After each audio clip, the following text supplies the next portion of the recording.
Find your fall vibes in Pearland with a full calendar of autumn events. Hike through history from Valentin's Brewing Company to the Old Settler Cemetery on October 25th. And on October 26th, you can kickstart your holiday shopping at the Pearland Boutique Shop and Hop. And enjoy curated menus for a cause the entire month of November for Pearland Restaurant Weeks. Discover Pearland this season, where charm and hospitality meet unforgettable experiences. Get all the details on these events and more at visitpearland.com/to-do. Celebrate Houston's Asian and Asian American communities at Asia Society Texas's free night market. Eat, shop, and explore at the festival's outdoor market of 70-plus local vendors and enjoy live music, a beer garden, carnival games, and dance performances for all ages. I can't wait for this one-night-only night market on Friday, November 1st at Asia Society Texas in the Museum District. Learn more at asiasociety.org/Texas.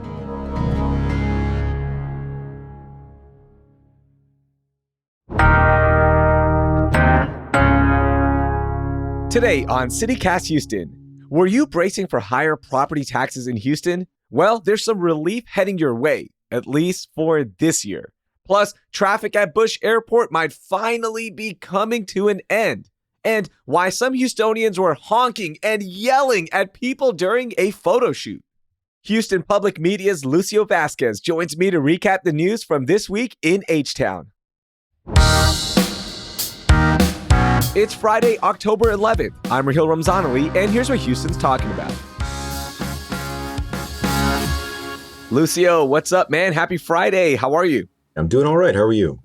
Man, I'm doing okay. It's been a really long week. And for our listeners who follow me on Instagram or on Twitter/X, they saw that my week started with me announcing that my dad's store, Perfume Time on Harwin, which has been there for over 30 years, was broken into last weekend, where robbers hooked up a strap and ripped out the metal security bars, man. They went in and stole a lot of merchandise, and it has been a week.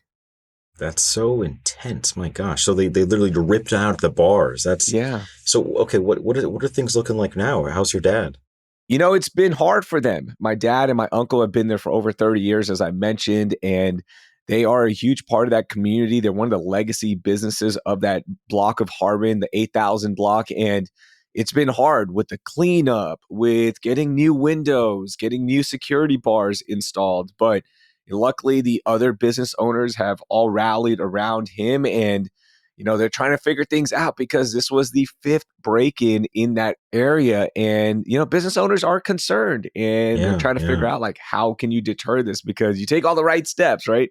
Cameras are in place, security bars, all that. And, you know, the bad guys still somehow win. Yeah, I mean, I'm still reeling over the fact that the security bars were literally ripped off. That's so insane. Yeah, it is. But when I saw you tweeted it or X'd it, I don't even know what to call it anymore. I saw the response was pretty positive. Yeah, I think you even got like a state representative, right? Yeah. Like to send their condolences. Yeah, State Rep Armando Wally, you know, sent some love, and his grandfather used to put in those security bars in those businesses all across Harwin, and the response was unbelievable. Over 200,000 people saw the tweet, and people have been going and supporting the business. And that's why they've been there for over 30 years. It's the community. That's the beautiful spirit of Houston, right? When one business is hurting, people go rally around them. And I just want to say one last thing about this. Go support your small businesses. Go support these mom and pop businesses, because times are tough, and they were tough for my dad and my uncle at that store. And, you know, hopefully things pick up, and this, you know, robbery did set them back a little bit, but because of this response by the community, and they've always been so supportive of the Ramzanali family. So I can't thank them enough. And if you want to see that video, it is linked in our show notes, because yeah, it's tough. You know, my dad was like, don't share this. You know, I feel uncomfortable sharing it. I was like, no, we got to put this out there, because maybe somebody will recognize them. Maybe we can catch them, and the next business can be saved. And that's my big hope here. Well, yeah, I'm hoping for a silver lining in at least that. So sending all my, my good vibes, my good thoughts to your father and uncle. Thanks, brother. I appreciate it, man. Hey, let's get to our biggest stories of the week. Lucio, you kick this off. Yeah. So, speaking of, you feeling very tired this morning, I'm also feeling pretty exhausted because I'm coming off the heels of I guess, the biggest trial potentially in the last 5 years that we've seen in Houston, the Harding Street raid in 2019. There was an officer named Gerald Goines who led that raid, who investigators later found that he had lied to obtain a search warrant in order to perform the no-knocks raid on the home on Harding Street. He has been on trial for murder over the last month or so. And so I haven't been going every day, but for the most part, I've been going most days, especially over the last 2 weeks after he was convicted of 2 counts of felony murder. And then just recently, he was sentenced to 60 years in prison. And it was a very tumultuous time for, I think all the reporters involved, because I think it was a longer process than we had expected. The jury took longer to sentence him than they did to actually convict him. So it was just a long overdue process. It's been nearly 6 years since the raid happened. Yeah, and he did get 60 years for each count of felony murder for the deaths of Dennis Tuttle and Regina Nichols. He'll serve 60 years for each count concurrently. He was also fined $10,000. He will be eligible for parole in 30 years. And that's going to be right after he turns 90 years old. So Yeah, yeah. initially, when that was announced, what was the response from the families of the victims? Well, they felt relieved, they felt vindicated, right?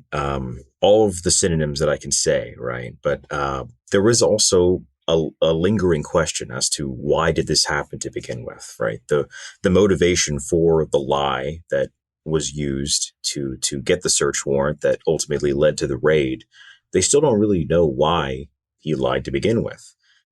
Prosecutor said that he had a habit of lying on other cases, basically, I think 9 other cases in which he lied to get a search warrant that led to other people being arrested.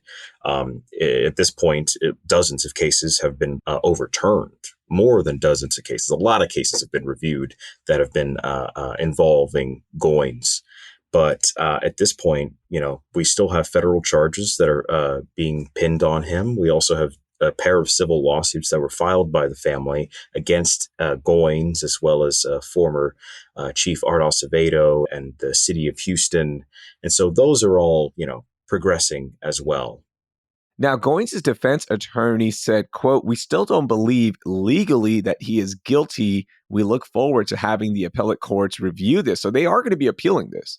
Yeah, as far as I'm aware, they've already filed it. The day that the sentence came through, I believe they said that they had already put in the paperwork. So even this trial, this verdict, it's seemingly not over. So we might get some more court procedure in the future. I'm not entirely sure if it's going to be near or far future, but the saga seemingly continues. All right, I'm going to get to my biggest story, Lucio, and the city of Houston can wait another fiscal year to rip off the Band-Aid of raising property taxes because the state just announced $50 million in disaster relief aid for 122 counties that were impacted by Hurricane Beryl. And for us here, of course, the derecho impacted us as well. And this should close the gap that was left in the aftermath of the hurricane and the derecho. So Houston City Council was set to debate increasing property taxes earlier this week. But after this infusion, the group of 4 city council members that supported raising the city's tax rate by 5% withdrew their proposal. So, Lucio, I know this is good for the short term, but are we just going to be back in this position next year, especially if, God forbid, there's another weather disaster? Yeah, I mean, potentially, right? I will preface everything by saying I'm not exactly a politics reporter, right? So whenever it comes to the numbers, I'm very much in the mindset of a resident, right? And the idea of kicking something down the road to, maybe deal with it at a later time doesn't seem like the most sustainable option, right? Considering that, I mean, gosh, we just saw like Milton, for instance, right? If something like that were to have turned left and hit us, I mean, gosh, the cost, the cost of lives, the cost of, financial speak, like that would be insurmountable. And I mean, the likelihood of that happening over the next few years, I think, is increasing due to, climate change and stuff like that. To where, sure, I mean, at this point, we were hit with Beryl, And it could have been worse, far worse, as we're seeing now with Milton and Helene that, grazed, or they basically careened into North Carolina, and we saw entire small towns be wiped out. If something like that were to hit us, I mean, the cost that we saw from Beryl would be like tripled, quadrupled, who even knows, right? And so as a resident, I'm a little I'm a little nervous for, kicking something down the road just to deal with it at a later time, because at that later time, we might get hit by another hurricane.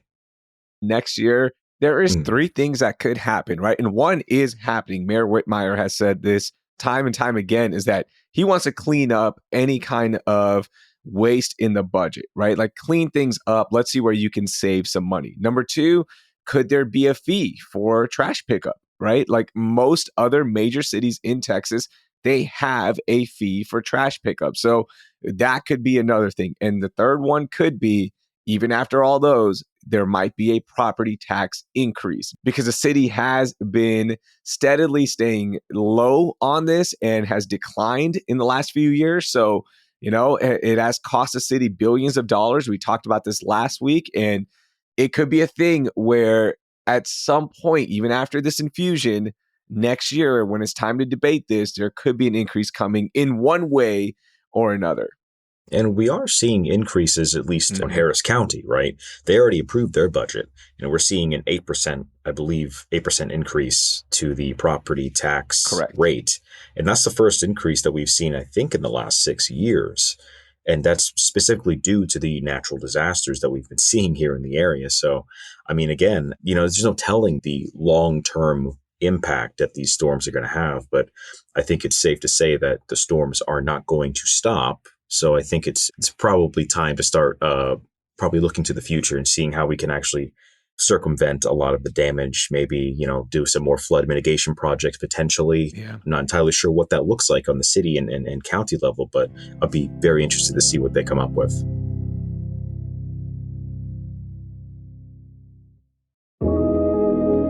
Researching schools for my kids was important to me and my wife, and if you're currently doing that, then I have another option in education beyond the traditional offerings for your family. Check out The Village School. It was named a top 20 best private school in America by niche.com and offers pre-K through 12th grade. The Village School curriculum is rigorous and focuses on STEAM. That's a combination of science, technology, math, and the arts, so students are prepared to accomplish great things in their personal journeys. Want to see if the Village School is right for you and your student? Join them on November 8th at 9 a.m. for their open house, where you can tour the campus, meet with faculty, and see how you fit into their incredibly diverse community that has more than 90 countries represented. Register for the open house at thevillageschool.com. Again, their open house is on November 8th, and you can register at thevillageschool.com.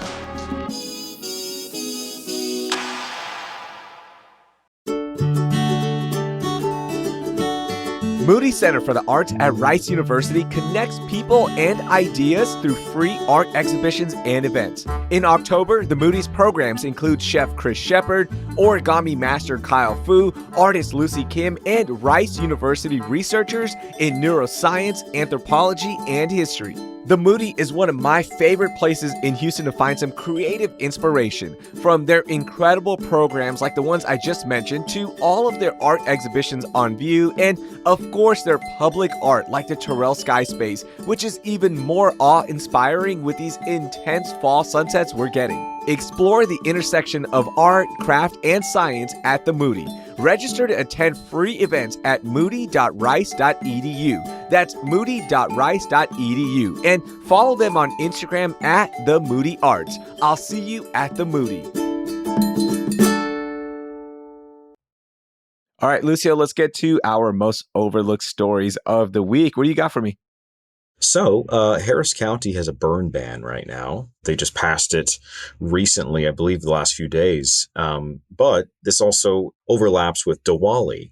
And so I think about a month ago or so, Harris County passed basically an ordinance that would allow the sale of fireworks for Diwali celebrations.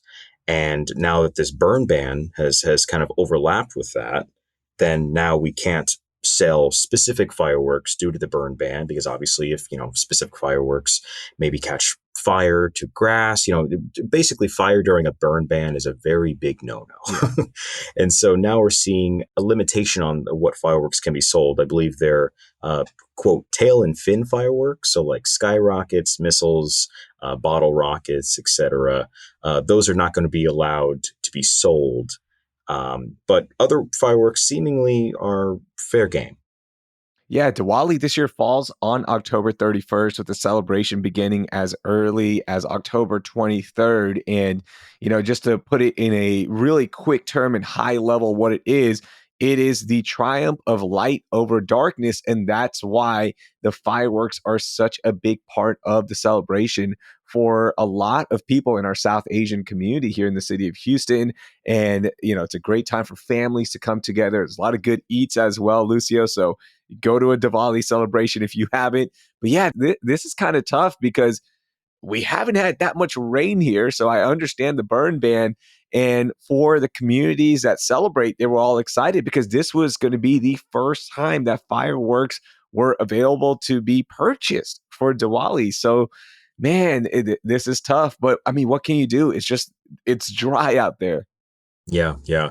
Thankfully, while there seems to be a limit on the, what fireworks you can buy, there isn't a complete ban on the purchasing of specific kinds of fireworks, right? So I would just say, be careful. Obviously, pay attention to what is Mhm. restricted, because I mean, I'm seeing right here a violation of the ban, a Class C misdemeanor, punishable by a potential $500 fine, which is not a good way to celebrate.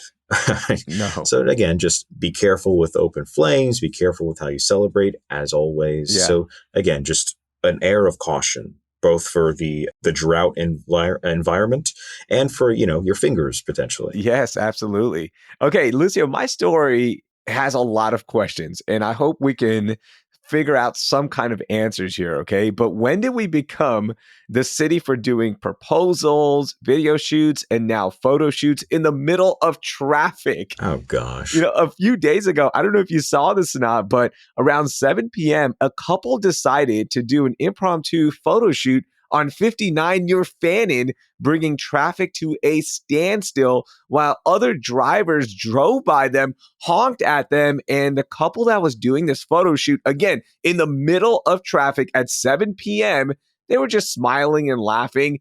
Now, I'm referring to them as a couple, but we're not sure they really are a couple because they haven't been identified. Although the internet is searching for them, they are waiting for these people to post a picture so they can easily identify them. This was a wild story, Lucio, and we've seen proposals in traffic before, but a photo shoot? Like, what are we doing here, Lucio? I I don't know. Okay, I'm going to play devil's advocate, right? I'm going to preface this by saying it's a bad idea, but a photo shoot, as a photographer myself, I can understand maybe like how it would look potentially cool, I guess. But like being proposed to in the middle of a highway, my fiance would quickly become my ex-fiance if I tried that. You know what I mean? Like that is just not romantic at all. No, and that was in 2015 when a Houston man stopped traffic and proposed to his girlfriend. It made national headlines, and he was charged with obstruction of a highway. And Mm-hmm.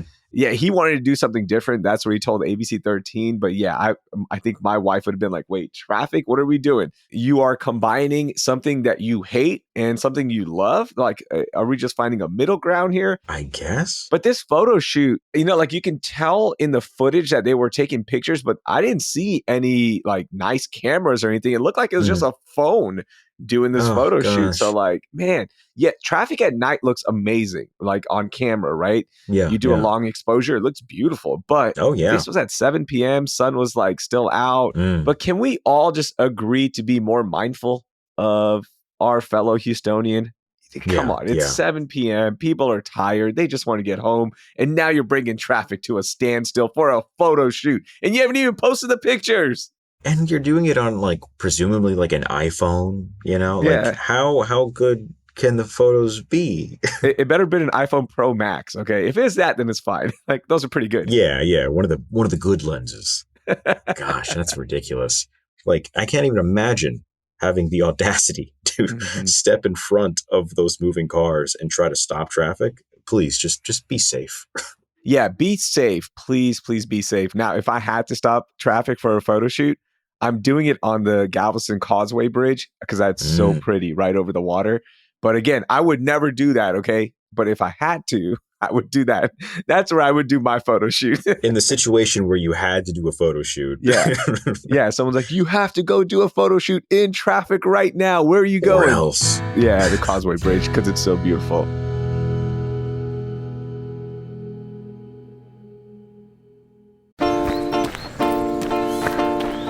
At New Balance, we believe if you run, you're a runner, however you choose to do it. Because when you're not worried about doing things the right way, you're free to discover your way.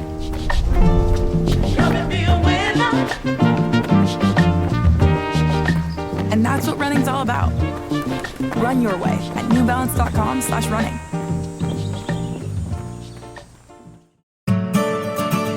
This show is sponsored by BetterHelp. Let's talk about your mental health. October is a season for wearing masks and costumes, but some of us feel like we wear a mask and hide more often than we want to, whether it's at work, with friends, or around our family. But therapy can help you learn to accept all parts of yourself, so you can take off that emotional mask. I tried therapy earlier this year to help learn positive coping skills and to prepare myself emotionally for anything life throws at me. Remember, therapy isn't just for those who've experienced major trauma. If you're thinking of starting therapy, give BetterHelp a try. It's entirely online, so it's meant to be convenient and flexible. All you have to do is fill out a brief questionnaire to get matched with a licensed therapist, and you can switch therapists anytime for no additional charge. Take off the mask with BetterHelp. Visit betterhelp.com /citycast today to get 10% off your first month. That's BetterHelp, HELP.com /citycast. Hi, this is David Plotz of CityCast. Have you thought about a gift for yourself this year? One that has the power to help you grow and learn and become a better version of yourself?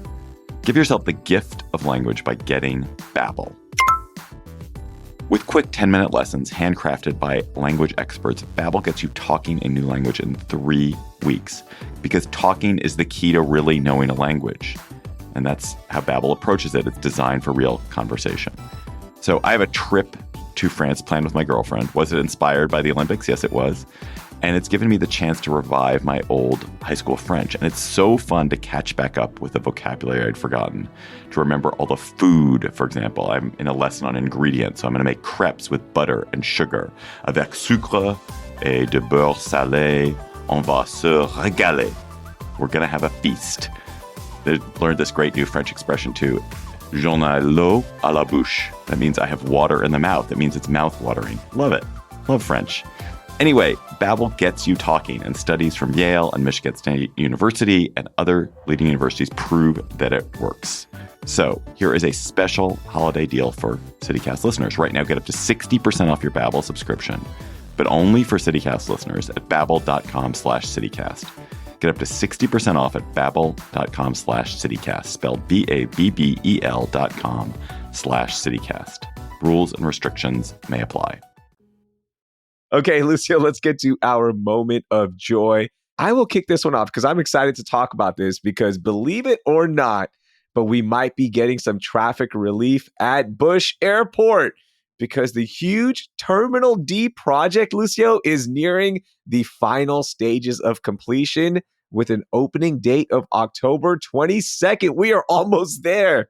Oh my gosh, it feels surreal. How long has it been? I don't even know. It feels like longer than it probably has. Lucio, that's a great question. And your colleague, Sarah Gruneau, actually has the answer in her story. She said that the project started in 2019. So it's been 5 years and a lot of traffic. Now, the new terminal is going to feature new retail stores, restaurants, just more space, and of course, less traffic. But this all comes with a little caveat. Okay, are you ready for this?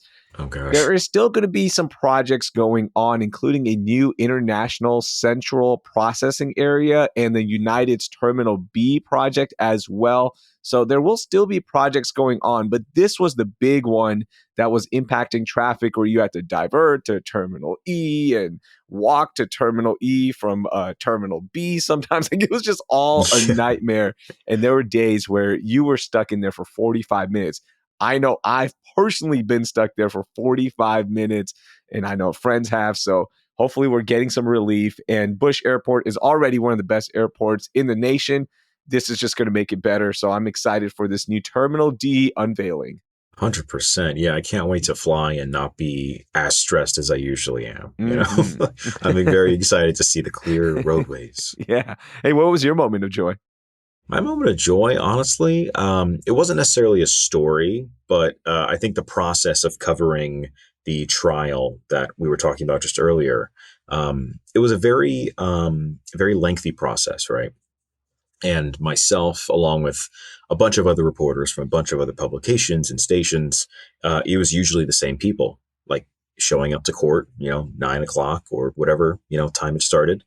And we were just in there listening to testimony, and then lunch break would happen, and then we would chat about like what we thought, right, and debrief and stuff like that. It got to the point where some reporters were bringing snacks for the group, like I think Maya Shea with ABC 13 brought bagels for us. A lot of other reporters brought like donuts and kolaches, and maybe I'm over romanticizing it, who knows, but I think my moment of joy was just being able to experience that with other reporters. And, the ups and downs of the trial through our lens was really an interesting experience. Yeah, when I was working in sports radio to start my career off, some of my favorite moments were being at the same press conferences as your colleagues, right? And you're spending time. There's a lot of downtime in reporting, especially when you're at big events, right? You're waiting for the press conference to start. You're waiting to cut tape. You're waiting for X, Y, and Z. And those moments where you're just hanging out with your colleagues / competition, because at the end of the day, they are competition. Yeah. It is so much fun. And just, talking to them, sharing stories about what's happening at your station versus their station, and then just talking about family and friends. Those are the moments that kind of keep you sane in a stressful job. Oh, absolutely. Yeah. I mean, gosh, I feel like a lot of us reporters are almost trauma bonded in a way, like we live on a not to be dramatic, but like it seems almost like a different plane of existence, like we are the ones constantly looking at like all the negative stuff that's happening in society. And then we have to talk about it and we report on it, It's kind of gravitational in a way to where like, oh, like you're a reporter. Okay, I feel seen by you in a way that maybe other people don't. Yep. Like, for instance, Faith Buchenhagen, who you have on the show quite a lot, I met her nearly a year ago now. And it was like, I think, Election Day. And she's become a pretty good friend at this point, a very good friend. And we talk about work and all that stuff. And so just being friends with other journalists who get it, it's probably one of the best experiences I have on the job. That is awesome to hear, man. It's been a long week for a lot of people, including us too. And it is finally near completion. All right, we still have to finish out the day, and it's going to be a good one. Enjoy the long weekend, Lucio. Have fun out there. Weather's going to be beautiful. It's going to be a great time to go explore the city of Houston and do a lot of fun stuff. Have a great weekend, man. You too. That was Lucio Vasquez. You can check out his reporting on News 88.7 on your radio and at HoustonPublicMedia.org. Hey, a big thanks to everyone who shared an episode this week. We appreciate you for helping us spread the word about CityCast Houston. And if you haven't shared an episode, right now is a great time to text this episode to 3 friends. Thanks. That will do it for this week here on CityCast Houston. Our producers this week were Zoe Culkin, Selena C.A. Reynolds, and Carleon Jones. Our newsletter editors were Natalia Aldana and Brooke Lewis. And our executive producer is Laura Eisensee. I'm your host, Raheel Ramzanali. Our music is by the band All the Kimonos. We're off on Monday, but we'll be back on Tuesday with a deep dive into the $4.4 billion HISD bond on the ballot this November. You'll hear a debate from both sides, and we promise no yelling. Thank you for listening, and I hope you learned something new. Our smoke alarm in the bedroom was beeping last night, and we didn't have any batteries, so we ended up sleeping on the couch. And so my neck is tweaked, my head hurts. Yeah, it's been a great morning.